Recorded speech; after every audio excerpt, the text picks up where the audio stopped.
God, this is like the hardest stand-up gig I've ever done. Tough crowd. How long do you want this torture to go on for? You know. What? 30 seconds, get out. Get him out. I'm not having any insubordination at this point. What's your name, sir? Kevin. Are you a graduate, an undergraduate, a teacher? Lecturer, yeah. Lecturer, inspiration. No, you are to my kids.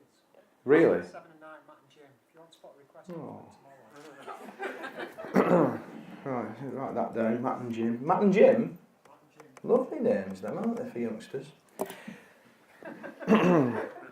I've brought my guitar because what I've learned is that when you run out of things to say, sometimes if you whip the guitar out, people don't notice. You want a song, don't you? Okay now. Right, I brought it, might as well. So here we go. You hear that?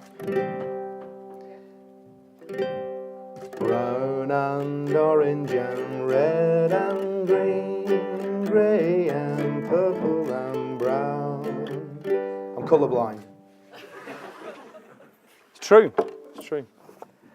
Listen, it is such a pleasure and a privilege to come back here.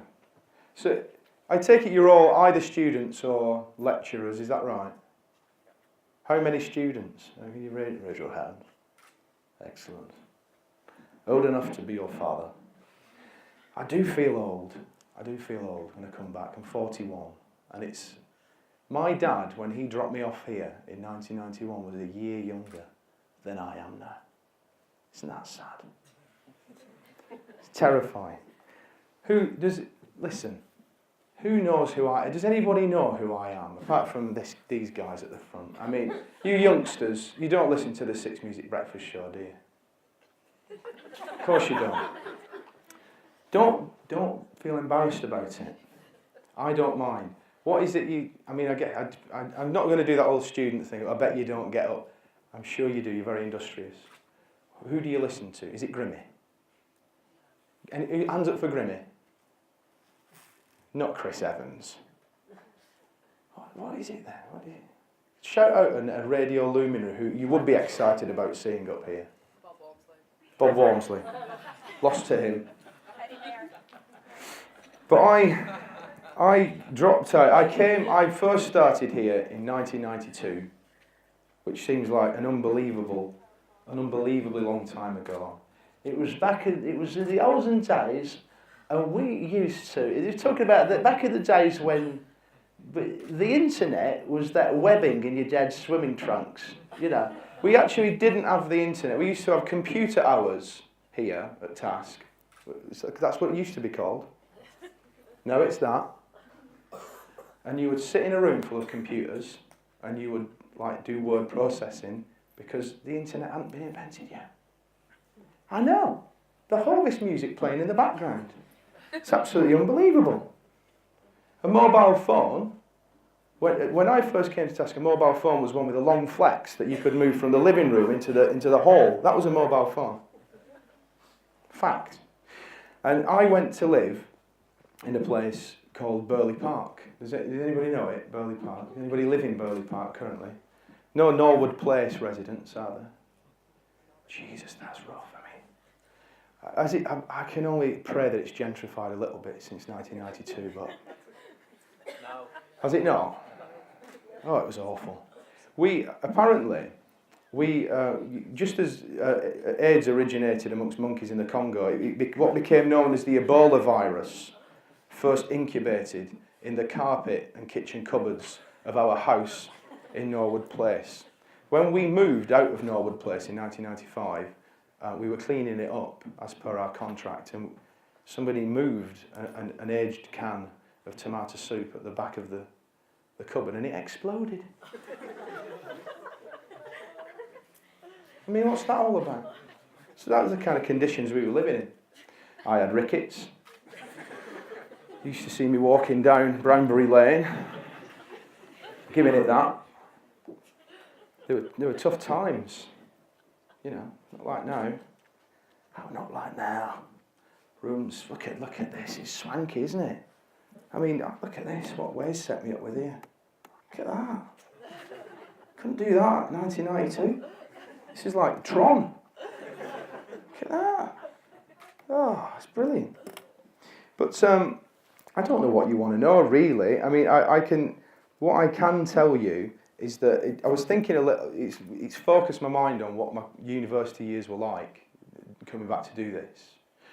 And at first I thought I'd kind of chucked it away a bit, my university time, and thought, I didn't concentrate enough, I didn't do enough work. But I got loads of stuff out of it. This place was the first place I ever went into a radio studio, and we recorded a sort of, I guess you would call it radio theatre. And I don't remember much about it, but I remember putting on a load of stupid voices and pretending at one point to be buried alive or something. How I'd love to hear that tape. And we did things like, we did TV production here, we did all kinds of things that eventually would feed in. I think set off certain things in my mind and make me think, I would like to do that, I would like to do that. Just a lot of really great experiences. I even recorded a couple of songs here, actually.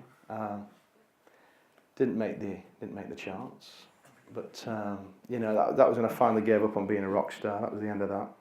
But it gave me a lot of ideas as to what I wanted to do when I left. And when I did leave, I ended up on the dole because I'm indolent and because I'm lacking in flair and sort of self-motivation. But the Media Guardian, I used to get the Media Guardian every Wednesday and think, come on, Media Guardian, sort me out. I was looking for the perfect job. That's probably what my issue was, I'd set my bar a bit too high. And I was scouring it every Wednesday, looking for the perfect. Are you overweight, indolent, lacking in self-motivation and confidence, but can do funny voices and make pure jokes? We're offering 100k plus. Plus lunch expenses. That job never came up. I was gutted about that. And I did some horrible things, as you do, to sort of get yourself out of the mire. I was a Citizens Advice Bureau advisor, who was more depressed than most of the people coming in. They ended up counselling me most of the time. Come on, mate, it's not that bad. It'll be all right. I was awful. I was really bad at that job. And I did a little bit of catalogue work, not modelling. I mean, on the phones. Just being bawled at by elderly people looking for teal sweaters, for 8 hours a day. That was fun. But I did eventually get a break, and I got a break. My friend Andy had a job at a place, again, back in the olden days, before all the local stations turned into Heart FM, which, don't get me wrong, is a great station. Coming up, we've got Sexual Healing, but first of all, let's hear something from Michael Bublé. Great. Coming up, your chance to win tickets to see Michael in concert in Los Angeles. But before all that, there were real radio stations back in the localities, and I got a job writing radio adverts, and it was just the best thing that had ever happened to me. £11,500 per annum, thank you very much. Oh, let me write that down for you, it's a big figure. Hang on, I can work it. 11, not 100, £11,500 per year. Plus bonus, which, that's like another 800. And I was living all right, wasn't I? Oh, it was like Scarface from my gaff. Yeah, I'll have another can of Coke. Whatever. I'm on £11,500 a year, thanks. It was poorly paid, but it was a brilliant, brilliant job. It was so exciting. For me, I was 25 and I moved down south. I went to Reading to 210 FM. The better music mix for Berkshire and North... What was it? The better music mix for... Not Yorkshire. The better music mix for Berkshire and North Hampshire. And it was the better music mix if you like the Spice Girls, Robbie Williams and the Honeys. But it was brilliant. There were two of us as copywriters, and we were put in this little room, and we were sequestered away from the salespeople. So on our side, you had two little boys in the creative room being creative, and you could tell we were creatives because we looked like vagrants. And then they had this massive tranche of salespeople, And you could tell they were salespeople because they were dressed like they were going to the weddings. And they always, it was like, have you ever seen Anchorman? That scene when the guy puts on Sex Panther aftershave. They all just absolutely, you can tell a salesperson 15, I would say 800 metres away, because your eyes start to stream and you start to choke. And that's just that level of cologne. But it was such an exciting time. I used to do things like, you know, if you're looking for bedding, the place to be heading is Reading Bedding. Reading Bedding off the A4, free parking. We need a 10-second advert, Shaun. What can you do? We need a 10-second advert. And we've got £500 to spend on airtime. Are you joking, mate? It's not going to happen. But it taught you the importance of economy with words and how much you could get away with 90 words, what you could say. It was an interesting time. Reg Vardy, typical APR 15.9%, pay 6,995 on the road, pay 9,845 after 3 years, see terms and conditions, offer subject to status. You have to get all that in. It's exciting. I used to do celebrity voices sometimes. I would lovingly write a script if a client had a bit more money, and I'd say, you get Martin Clunes on that for £2,000. And that happened one day. Oh, I've never been so excited. I went to London. You've heard of it. On the train from Reading.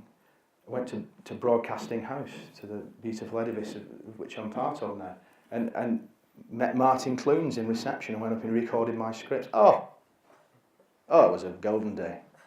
Golden day. Martin Clunes. Ladies and gentlemen. And now look at me. I did one with, you see now, you students won't remember, there was an actor called Howell Bennett, and he was in a thing called Shelley. You remember the oldies, remember? Oh, before the internet, mobile phones. I know, I can see that face, and you're right. Who the hell is Howell Bennett? It doesn't matter. He turned up, he was supposed to be, we were paying quite a lot of money for him to do this voiceover. He turned up, and he was bladdered. Oh, God. I mean, the stink coming off him. I mean, and I've never done that. Never done that. Moving on. But it's a great job, but I thought there's more to life than this, And eventually my brilliance, I did say brilliance, and I meant it, was spotted by somebody in the radio industry, and they offered me a job at a place called XFM in London.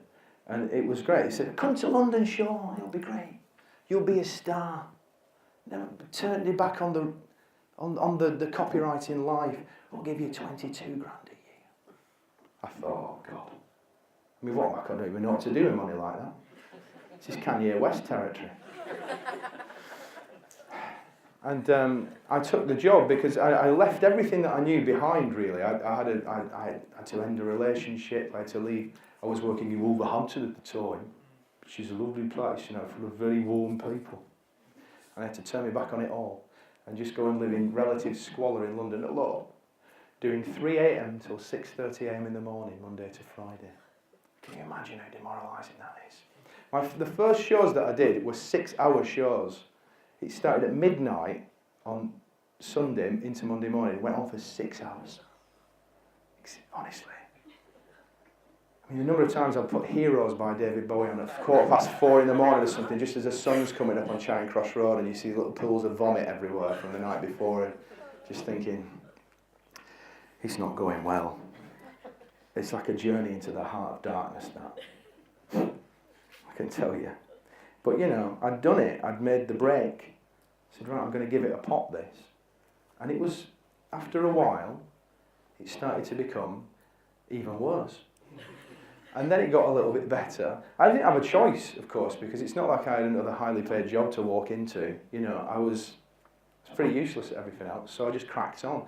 And the one piece of advice I want you to take away from today is this. And it's very simple, and I'll repeat it later, because in my view it's all I've got to offer you. But it's very important, and it's stood me in very good stead over the years. And it is simply this. Don't get sacked. And if you can stay in employment long enough, you will eventually find your niche and you'll eventually find what you're supposed to be doing. I used to do weird things to keep my interest. I'd start my programme. Does anybody remember the Night Shift by the Commodores, that song? Gonna be sweet sound, gonna be alright on the night shift.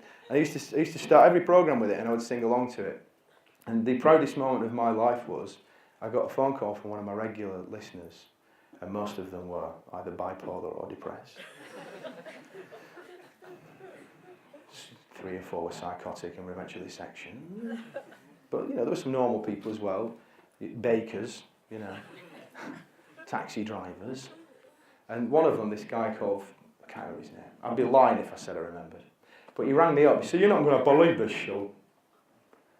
I said, "What?" He said, "Oh, you're not going to believe it." I said, "What?" He said, "I just had that Spike Lee in the back of my car." I said, "You're having a laugh, aren't you? Spike Lee, Do the Right Thing, all these fantastic films." "Oh, yeah, Spike Lee." And he said, "Put the radio on." He was with a lovely girl, dropping him off at a hotel I was. I said, "I don't want to know the details." He said, "I'll put the radio on. It was you singing a Night Shift." And you know what he said? I said, "What?" He said, "Who the hell is this limey killing the Commodores, man? Turn it off." And that was it for me. It's like, it's not going to get any better than that. And it really hasn't. All kinds of things would happen. Like Pete Doherty of, the famous libertine addict. Another one of my listeners rang up about 4 o'clock in the morning. "You're not going to believe he's sleeping on my floor now. Pete Doherty of the Libertines." I said, "Check his pulse." And he got him on the phone. "Oh, less of that language, mate." I used to have a section of the show. You won't enjoy this, some of you, because it's a Catholic college and we expect certain standards and it's scatological, but I used to do a section called "Have I Got Poos for You?" which it was me doing an impression of a celebrity person on the toilet. And that went down very well. It's the kind of thing that got me where I am today. But that is the this is the thing about it. It is about perseverance, because that was a 3 or 4 year period of my life, and it was pretty horrible, a lot of it, really miserable. 3 a.m. till 6:30, it's not natural, and you end up starting to look a little bit like an extra of Lord of the Rings after a while. But it's worth it. If you get a toe in somewhere, it's just keeping at it. And people come to us all the time and say, "How do I get into radio?" or "How do I get to do the kind of thing you do?" And that is the thing. If you can be lucky enough to get an internship somewhere, or just a couple of weeks working at a local radio station, just make yourself invaluable and don't moan, because we hate that. It's hard enough without you moaning, mate. And just make yourself invaluable, and before you know it, you can get places, I mean, and eventually I did. I eventually got signed up by the BBC, big deal, wasn't it? And that was because I've got Lauren Laverne to thank for that. Anybody heard of Lauren Laverne? She's a big deal, right? And she was on this station that I was on, XFM, and Leslie Douglas, who was the big head of Radio 2 and 6 Music at the time, wanted new blood and new talent, and somebody had told her to listen to Lauren Laverne, and she listened on a Friday, which was the day that I did the breakfast show. "In your face," I said to Lauren under my breath. And Leslie heard it, and obviously she immediately fell in love with me and offered me a position, which we don't talk about. And then I got offered a job. Sorry about that. It's just an old habit, sexual innuendo, when I panic. I also, you see, that's it. So the breakfast show, I do a breakfast show on BBC Radio 6 Music. You lot don't listen to it, and that's fine. Grimmy, whatever, He's young, he's hot, he's brilliant. But it's a great job. And but I also do quite a lot of voiceover work. I'm sure you can imagine the voice like this. And I just sounding something interesting paradox about. I know what you're thinking. You're thinking, that's money for old rope, isn't it? Well, let me tell you, it is. It is money for old Rob. But the funny thing is, the weird thing about voiceover work is that there is a paradox. If you walk into the voiceover studio, and it's like an equation. The more money you're getting, the less words on the page, the more pain it's going to be for you. Because it gets sometimes it's like a sentence. And you've got 9 words to say, and there are 17 people in the studio. Why are you all here? Well, because we've got to make sure it's right, because this is it's a big client, it's a big deal, and we're paying you a lot of money. And every single one of those people has to try and justify their existence, and so they will all say something. And it's very difficult to critique 9 words, but they always find new and interesting ways to do it. I've had people say things to me, genuine things like this. Yeah, Shaun, that was great. Oh God, your heart sinks. No, that's disingenuous. You didn't mean that. But I'm just wondering, could you do it again, but more urgent, but not rushed? What? Okay. Idiots. But, can you do it in a Jamaican patois? Not really. I'm from Lancashire. I mean, I could do, but I think it would be vaguely racist. You get a lot of that. Don't know why I'm telling you about that. It's my journeys in the media, isn't it? It all comes under the umbrella. You're dying inside, I know you are. Some of you haven't even had your lunch, probably. What the hell am I doing here? Well, I also, it's difficult to believe, but I also do some stand-up comedy as well. I know. That often gets the biggest laugh of the night. What? But I do, and here's a salutary lesson in biting off more than you can chew. My agent rang me up in the summer and said, this is exciting.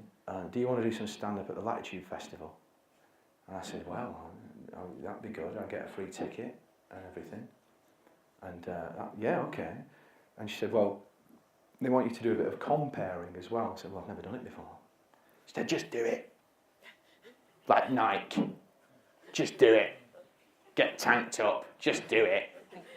I wasn't getting much money for it. I was just getting a free ticket and a couple of pies. And I said, oh, sod it, go on, I'll do it. But it was one of the worst experiences of my life. But it wasn't, you see, because it was an experience, and it was, I know definitely I won't do that again.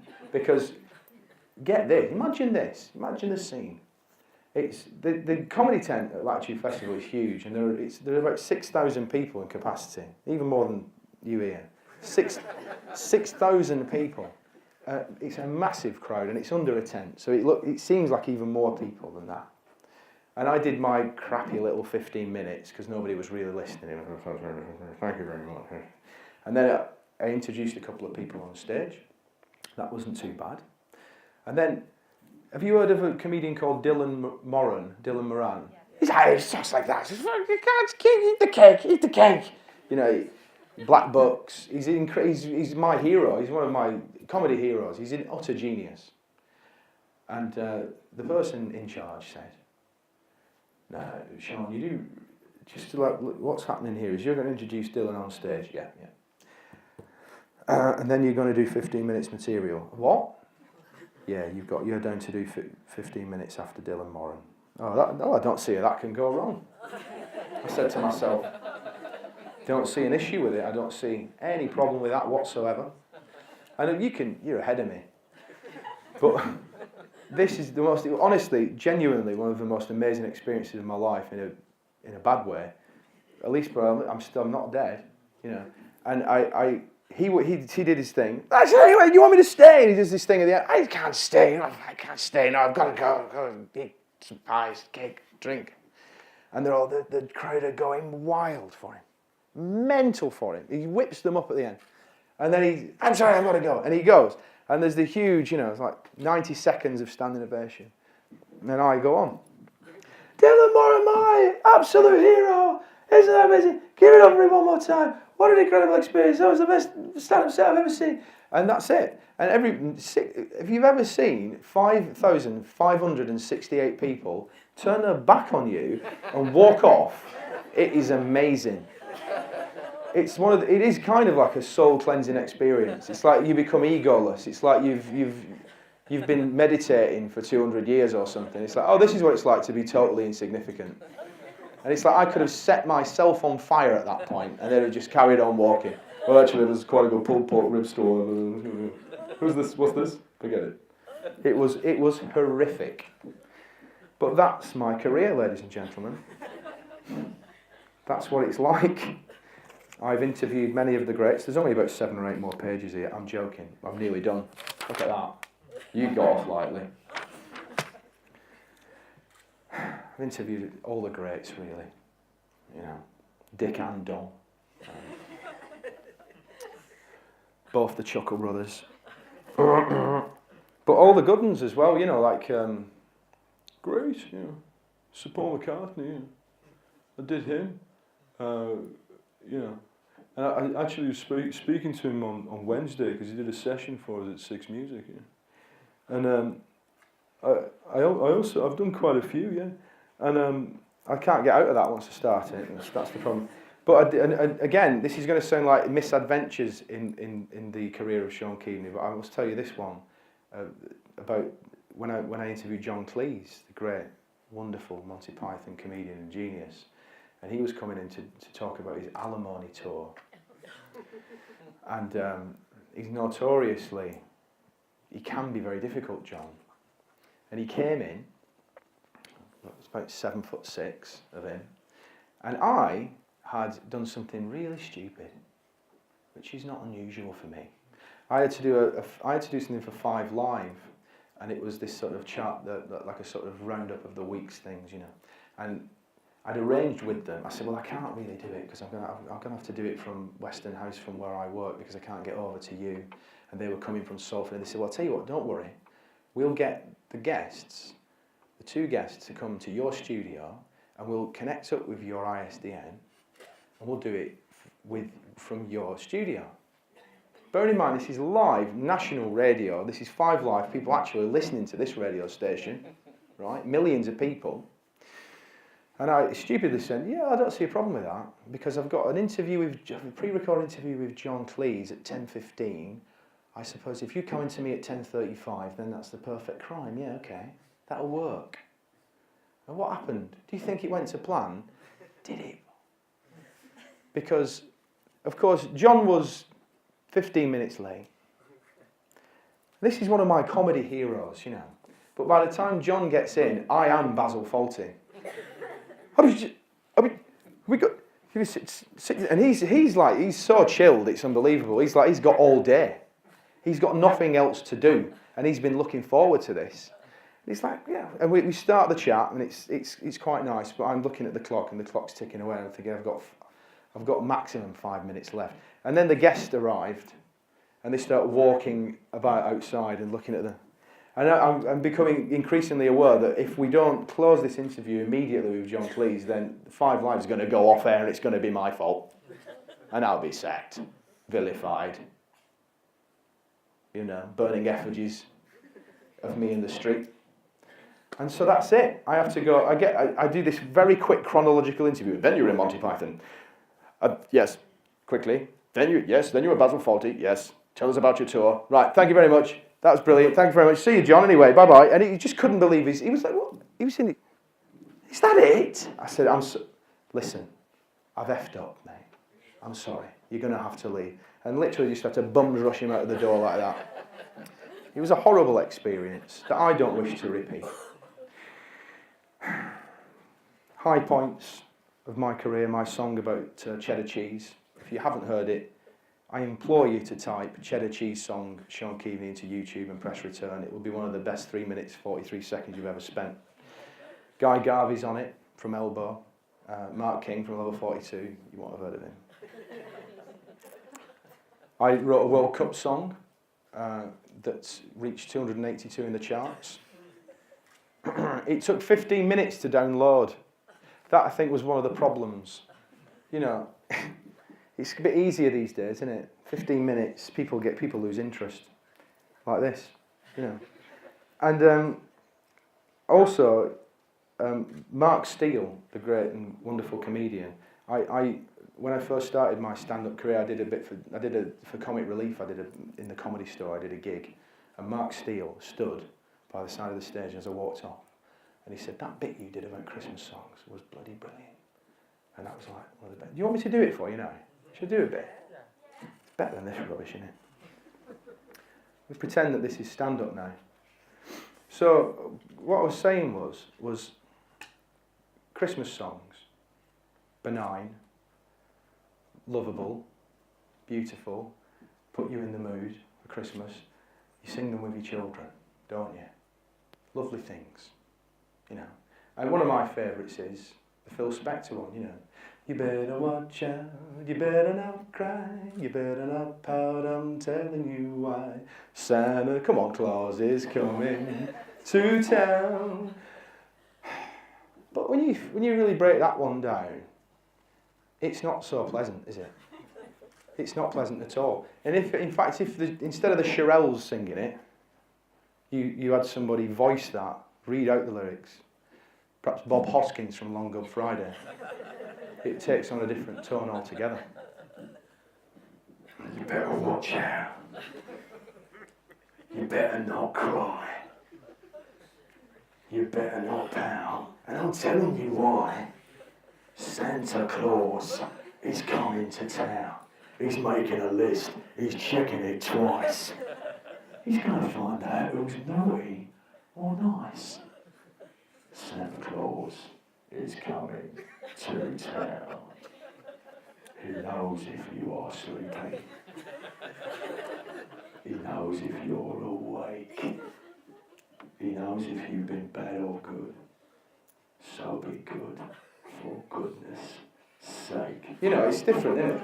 It's a different vibe altogether. See? Thank you. Oh, I could do 20 minutes. I've written down great ideas come in spas, not the supermarket. I don't even know why I wrote that. I think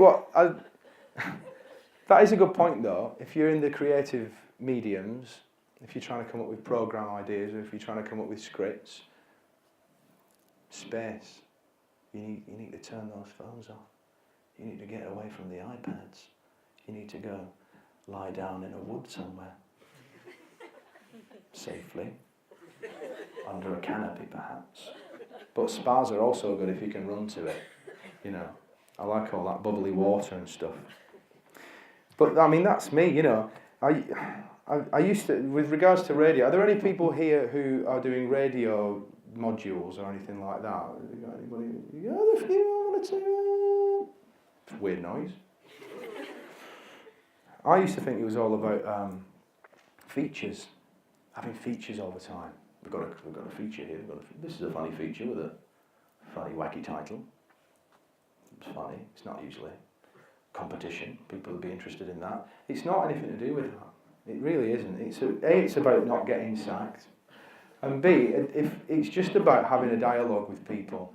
That is the main thing. And I think once you get that going and you do it for long enough, you have little in-jokes, you have little things that you refer to that they understand as well, and they become part of a family, and it becomes a really lovely, reciprocal, warm, engaging environment. And part of that is getting the right team. You know, if somebody is not, especially if you're a presenter and your team, if somebody in your team's alright, or just makes you feel weird or funny, get rid. I should have written that down. Get rid. Oh, that's just going off. What else I've written down is you may erroneously consider me a successful person, but I still have a hole in my jumper. So I'm just normal, just a normal guy. Put my pants on one leg at a time. Just like everybody else. The thing is, as well, before I finish, thank God. What? Cake. 2 cakes. Thank you.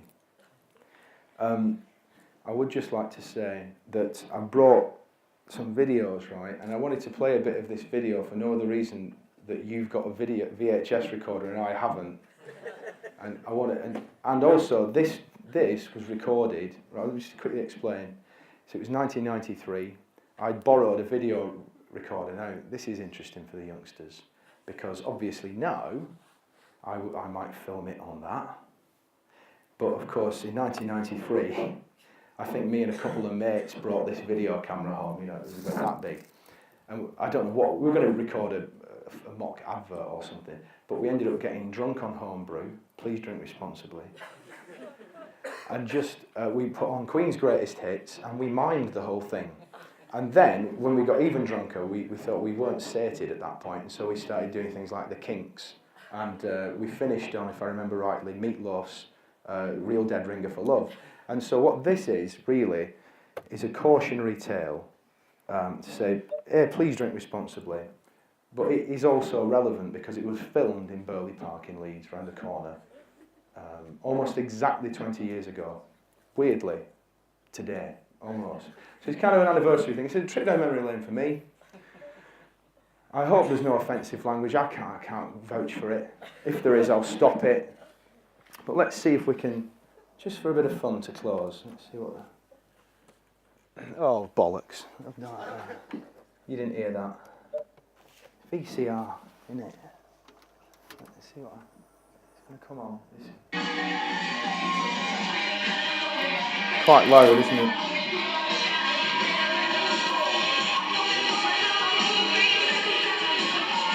University Live, people.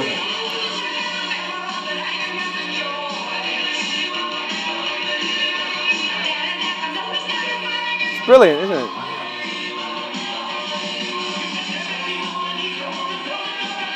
There's a great denouement coming up in a minute. Look at that. Look at the choreography on that. There's no need for that. So, I think you'll agree that that was time well spent on, and that's grist to the mill for my future career, I think. And I guess the point of that is, there's no wasted experience. It all goes somewhere. But I tell you what now, I'm done. So I'm finished. So thank you very much for listening. If you have any questions, I very much doubt it, but if you do, first of all, let's not get awkward about this. Let's have a massive round of applause for Shaun Keaveny.